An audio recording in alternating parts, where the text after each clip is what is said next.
नमस्कार दोस्तों, वॉक पे चर्चा में स्वागत। सबसे बड़ी पार्टी ने कॉल दी है लोगों को कि उनके खाते में पैसे जमा कराएं देश के लिए। बहुत अच्छा मजाक। भारत कभी भी किसी ऐसी पार्टी को 1 रुपया नहीं देगा जो उसकी बर्बादी का सबब बने, पहली बात।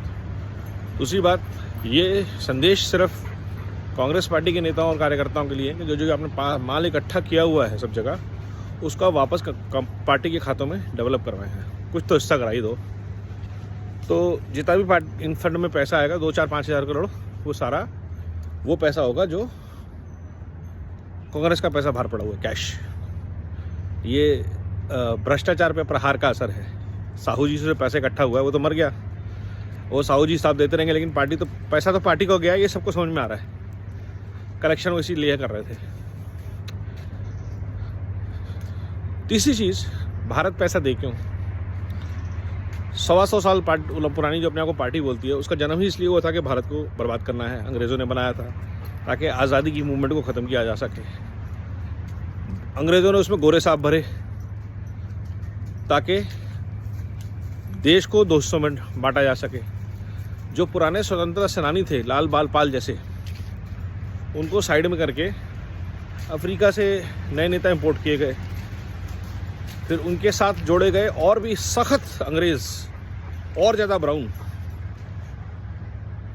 नेहरू जैसे लोग, जिन्होंने आज़ादी की पूरी मूवमेंट को हाईजैक किया, स्वतंत्रता सेनानियों के साथ गद्दारी करी, अंग्रेज़ों का 2 वॉर्स में साथ दिया, वर्ल्ड वॉर में अंग्रेज़ बनकर लड़वाया भारतवासियों को। और उसके बाद जब क्विट इंडिया मूवमेंट में आज़ादी मिलने वाली थी 42 में, शायद तब सुभाष जी भी होते हमारे साथ, बैकआउट कर गए। अंग्रेज़ों ने मजबूरी में इनको ही सत्ता हस्तांतरण किया, ट्रांसफर ऑफ पावर। आज़ादी तक की ये कहानी। आज़ादी के बाद अपने परिवार, अपने दोस्तों के साथ मिलकर उन्होंने देश को लूटा 60 साल तक, बर्बादी के कगार पे ले गए। आज अगर 2014 में देश ने एक सही चॉइस नहीं करी होती, तो सिर्फ इमेजिन कीजिए कि कोविड में, रशिया यूक्रेन वॉर में, और अब आज चल रहे इजराइल हमास के कॉन्फ्लिक्ट में भारत का क्या हाल होता। आज हमारे पास जो हम शांति से बैठे हुए चैन से जी रहे हैं, हम सड़कों पे होते, इंडस्ट्रीज, फैक्ट्रीज, नौकरियां ख़त्म हो गई होती, क्योंकि इन्होंने कभी देश को ताकतवर बनने नहीं दिया होता।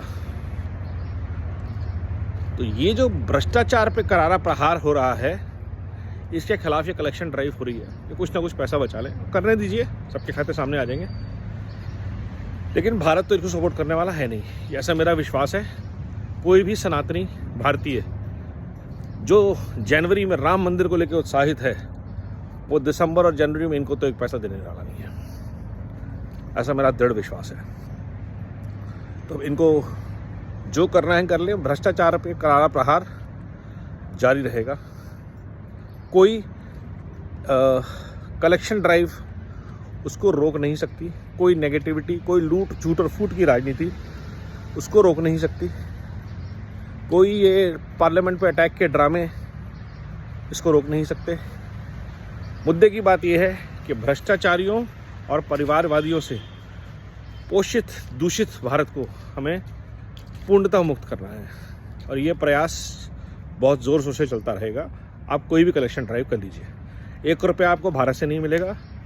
ब्रिटिश पार्टी को भारत अब पैसे नहीं देगा, ये बात निश्चित है। वंदे भारत, वंदे मातरम।